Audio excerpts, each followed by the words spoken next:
So there are some few reports, claims that Donald Trump earned millions of dollars from foreign businesses dealing while serving in the public office. Now, before I dive in, it's important to point out that these are claims made in a report. As always, people on different sides of political spectrum have very different views on what it all means.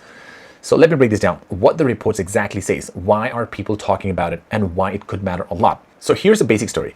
According to the reports, various foreign entities, businesses, and individuals allegedly spent money on Donald Trump's related properties and businesses during periods when Donald Trump held in the public office. So the report argues that these financial relationships created question about a potential conflict of interest. Well, supporters of the report say the public officials should be completely separated from the business activities that involve foreign money.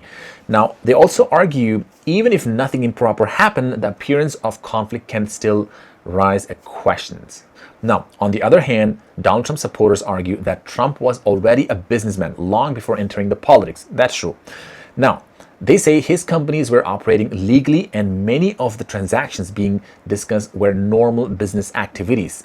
Now, as you can see, people are looking at the same information and reaching very different, probably a different point of conclusion. Now, why is this such a big deal for these people?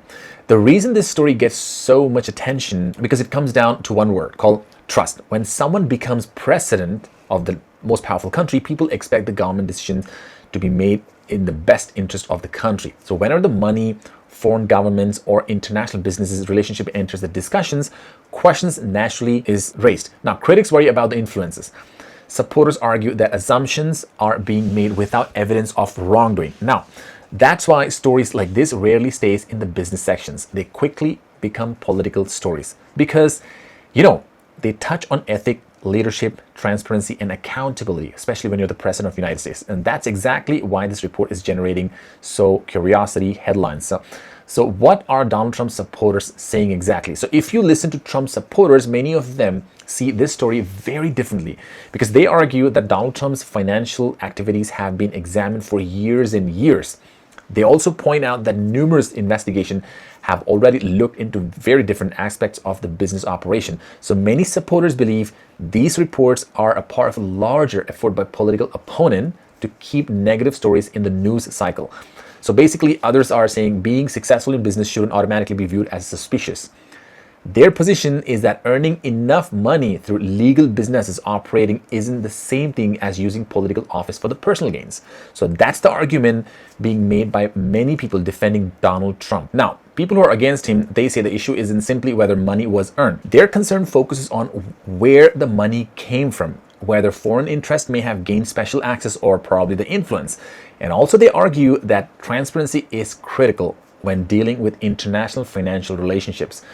Now, for the critics, the concern is less about business success and more about possibility overlapping interest between government's responsibility and private business operation. Now, here's the different story. Again, this is why the debate remains so intense. Both sides are focusing on completely different aspects of this story.